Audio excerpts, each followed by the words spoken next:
Halo teman-teman semua, apa kabar? Semoga dalam keadaan sehat selalu ya. Hari ini gue pengen bikin konten di beberapa topik yang ngomongin tentang fans Man United yang banyak banget masih suka ngekritik karena kita excited kemarin menang pada saat pramusim. Sabar, gue mengerti kenapa dia mengkritik. Kata dia, ini cuma pramusim, nggak usah terlalu gimana-gimana, nggak usah menganggap klub ini udah berubah. Nggak usah nganggap klub ini karena pramusimnya bagus menang baru 5-0, terus berharap musim depan bakal juara semuanya. Setuju, gue juga sebagai fans musim depan itu gue lebih realistis, objektif. Kalau kita masuk ke peringkat Champions League aja di Premier League, itu udah bagus banget. Itu udah suatu pencapaian 2 musim berturut-turut. Selalu konsisten mempertahankan kita masuk ke dalam zona Liga Champions lagi. Kita menang FA Cup atau Carabao Cup, itu menurut gue udah salah satu bonus yang wajib banget diapresiasi kalau musim depan bisa terjadi. Di Liga Champions, lolos fase grup aja, udah oke banget. Serius, masuk 16 besar, itu udah salah satu milestone pencapaian baru untuk Michael Carrick ngebawa United lagi berada di zona Liga Champions gitu. Tapi sabar, gue agak nggak suka. Pre-season itu memang tempatnya eksperimen. Tempatnya untuk kita ngeliat pelatih mau bermain seperti apa di musim depan. Kalau kita ngekritik, itu harus berdasarkan objektivitas dulu. Harus berdasarkan apa yang mau kita kritik dulu. Ini kan fans MU merayakan kemenangan lawan Rosenborg karena permainannya berubah. Di match pertama itu dikritik. Bahkan skuad utama sama skuad akademi itu jomplang permainannya. Terus di match kedua, United, Carrick, pemain itu semua mengimprove. Permainannya udah mulai terlihat, patternnya mulai terlihat. Filosofi yang mau dibangun dari 4-2-4 pada saat skema menyerang, cara fluiditas para winger sama striker itu bermain, cara target man itu menjemput bola, cara Andre Santos Mason Mount untuk membangun build up fase serangan, cara para center back dan right back wing back ini untuk mengelola gimana caranya pertahanan ini selalu tidak bisa dibobol. Dan pas banget mendapatkan tim yang intensitas pressingnya itu tinggi. Ya wajar dong dipuji. Wajar kita seneng karena ada perubahan. Kok aneh? Lu melihat klub lu lagi mulai mau kebentuk nih permainannya di musim depan bakal bermain seperti apa. Terus klub lu menang, ya wajib dirayain dong. Masa nggak boleh dirayain? Kan ada yang berubah dari match yang pertama. Masa nggak boleh kita seneng, kita ngelihat optimis. Berarti ini bare minimum nih, ini yang bakal ditunjukin di musim depan. Carrick bermain seperti ini. Anak-anak ini, pemain-pemain Manchester United, bakal bermain seperti ini patternnya. Secara garis besarnya, walaupun nanti at the end of the day, mungkin ada perubahan seperti yang tidak terlalu mayoritas, lebih ke minor. Tapi seenggaknya ini menjadi acuan kita dalam menilai Michael Carrick itu mau bermain seperti apa. Taktiknya, filosofinya, cara dia menyerang, cara dia bertahan, cara dia mempertahankan bola. Itu kan kita nilai. Buat di musim depan, kita lihat apakah sesuai dengan permainan yang di laga pramusim. Ini tuh orang-orang yang ngekritik kalau misalkan pelatih pada saat dia lagi stagnan, filosofinya atau permainannya lagi jelek, kalah, imbang, itu langsung dikritik, langsung disuruh out. Ini juga yang mencari kambing hitam para pemain yang tidak bisa menjalankan skema. Ini juga yang bakal ngekritik Ineos karena mungkin nanti pada saat transfer deadline day selesai, Ineos tidak lagi mendatangkan pemain. Jadi dia mencari selalu kambing hitam, mencari engagement intinya pasti karena hampir keseluruhan semua yang ngekritik itu dari aplikasi Twitter gitu, terutama fans-fans luar negeri dari Manchester United. Aneh gue. Terus ada juga fans MU yang masih seneng banget ngelihat transfer di zaman Edward Ward. Damn, kok lu bisa suka dengan Edward Ward yang representasi dari Glazers gitu, yang cuman meraup keuntungan, gak tahu visi misinya mau ngapain, gak punya benang merah, gak punya identitas, ganti pelatih, ganti pemain, ganti pelatih, ganti pemain, ngeluarin uang sebanyak mungkin, nge-spend uang sebanyak mungkin, tapi hasilnya apa? Zero, nihil, gak ada legacy yang ditinggalin dari Glazers. 13 tahun ini dosa paling besar itu ya Glazers. Ineos karena baru masuk di zaman Erik ten Hag. Kok lu bisa ngedewain Edward Ward? Ini kan dikritik. Gara-gara di zaman Edward Ward bisa lo nge-spend Maguire 85 euro, bisa lo nge-spend Jadon Sancho besar, nge-spend Anthony besar. Come on lah. Jangan gitulah.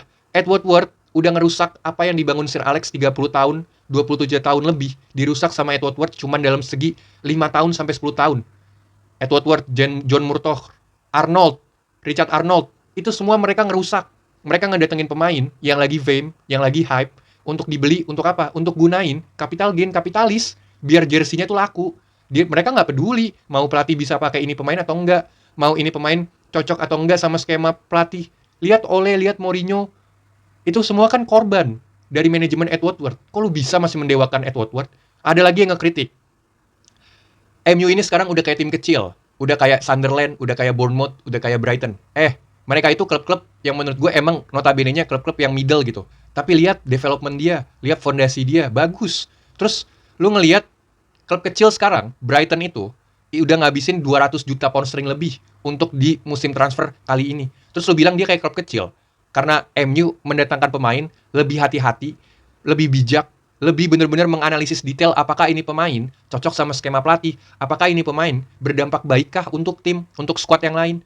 Kok malah dikritik kayak klub kecil karena nggak berani ngeluarin uang banyak untuk beli satu pemain. Nanti kalau udah berani beli satu pemain dengan harga yang mahal, pas itu pemain flop dikit doang, padahal kalau beli pemain itu bukan cuma buat 1-2 musim, tapi buat 5 musim ke depan. Tapi udah lu kritik. Intinya kan apa ya, gue heran. Fans MU ini banyak mau, sesuka hati, nganggep klub itu udah kayak main career mode sama football manager gitu. Once keturutan kemauan dia tidak terpenuhi oleh manajemen, hasrat dia untuk mendatangkan seorang pemain yang dia suka ya, balik lagi, suka secara subjektif, bukan objektif, apakah cocok atau enggak. Itu dia kritik tuh manajemen, itu dia kritik pelatih, itu dia kritik pemainnya itu sendiri. Manajemen ini udah mau mengarah yang lebih baik. Kenapa nggak bisa didukung sih? Kenapa harus mengkritik kalau misalkan belanjanya lebih wise, lebih bijak? Kenapa harus ngelihat klub-klub yang lain gitu? Berani nge-spend uang banyak. Ya dia berani nge-spend uang banyak ya teman-teman. Klub-klub yang notabene-nya nih yang udah berani mulai nge-spend uang banyak kayak City deh contohnya. Lihat dia itu beberapa musim ini aktif banget nggak di bursa transfer? Dia cuma tinggal tambal sulam. Beberapa posisi yang dirasa emang harus datengin pemain baru. Bukan keseluruhan dia harus datengin pemain banyak semuanya. Beda konteksnya sama Spurs. Spurs itu 2 musim berturut-turut di peringkat 17. Wajar dia datengin 5 pemain lebih yang harganya sangat amat fantastis gitu. Tapi apakah berdampak atau enggak kan belum tahu juga. Ya tapi wajar, karena emang udah waktunya dia untuk merombak skuad keseluruhan. Kita kan udah mengalami kerombakan skuad ini dari zaman Ten Hag. Udah banyak banget belanja. Di zaman Ruben Amorim, lini depan itu udah banyak belanja. Sekarang di lini midfield, lini center back, lini left back yang emang masih kurang. Tapi kan midfield udah dateng. Janganlah terlalu apa ya. Terus ada juga yang bilang, ngelihat Madrid mau datengin Yan Diomande. Terus Vinicius kemungkinan bakal keluar. Masa lu percaya sama gorengan media? Udah berapa pemain yang disangkut pautin? Ini pemain Madrid ya, yang disangkut pautin ke MU. Terus ujung-ujungnya nggak jadi. Dari zaman Toni Kroos, dari zaman Gareth Bale. Kenapa ya nggak bisa belajar?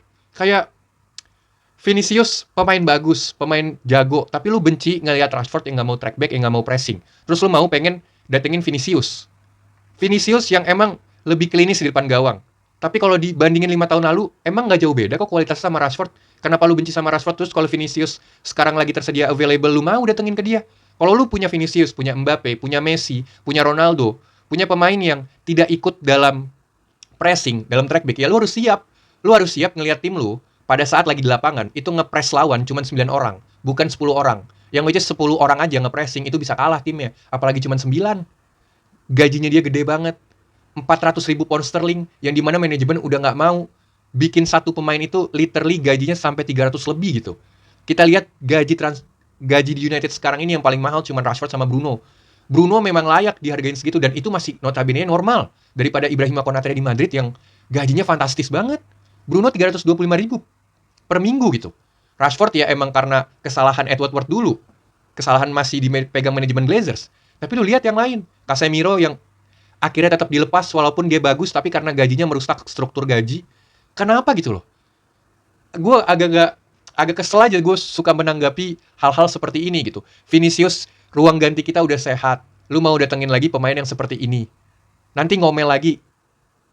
Lu nggak ngelihat kasus Xabi Alonso, yang dimana Fiorentina Perez itu lebih memilih Vinicius daripada Xabi Alonso. Lu mau ngelihat kayak gitu? Kalau once nanti Carrick sukses, terus ada pemain yang seperti Vini atau Mbappe atau siapapun itu yang mempunyai label pemain bintang, yang mempunyai aura untuk seperti Paul Pogba lah, yang Mourinho kalah gitu sama Pogba. Lu mau lagi seperti itu MU? Nanti kalau Carrick lagi bagus, terus dia kalah sama seseorang pemain, terus manajemen lebih memilih pemain karena lebih menghasilkan uang yang lebih besar, pendapatan dari jersey, pendapatan dari sponsor, akhirnya pelatih yang bagus itu keluar lagi.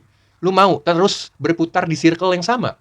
Aneh emang fans MU nih. Gue kadang suka kesel sendiri gitu ngelihat, walaupun itu sebagai hiburan ya, walaupun itu juga tweet Asbun dia aja kali, opini dia Asbun aja, tapi gue kadang-kadang gedek juga ngelihat kayak, kenapa sih lu tetap mau berjalan di situ aja, berjalan di satu poros yang sama, berjalan di satu lingkaran yang sama? Kenapa nggak bisa melihat perubahan-perubahan kecil yang lagi ditawarin ini?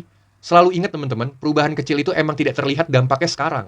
Tapi kalau perubahan kecil itu dilakuin 365 hari, konsisten terus-menerus, itu akan menjadi perubahan yang sangat besar. Pada saat lu melihat perubahan besar itu, lu akan berpikir, itu adalah hal yang baru dilakuin. Padahal, itu udah dipupuk dari sedemikian kecil. Bukan tiba-tiba serta-merta langsung jago. Konteksnya di sini klub sepak bola. Emang Arsenal juara langsung ujuk-ujuk tahun pertama Arteta juara? Dia butuh 7 musim. Jurgen Klopp butuh 5-7 tahun bikin Liverpool bisa mendapatkan juara Premier League lagi setelah 30 tahun.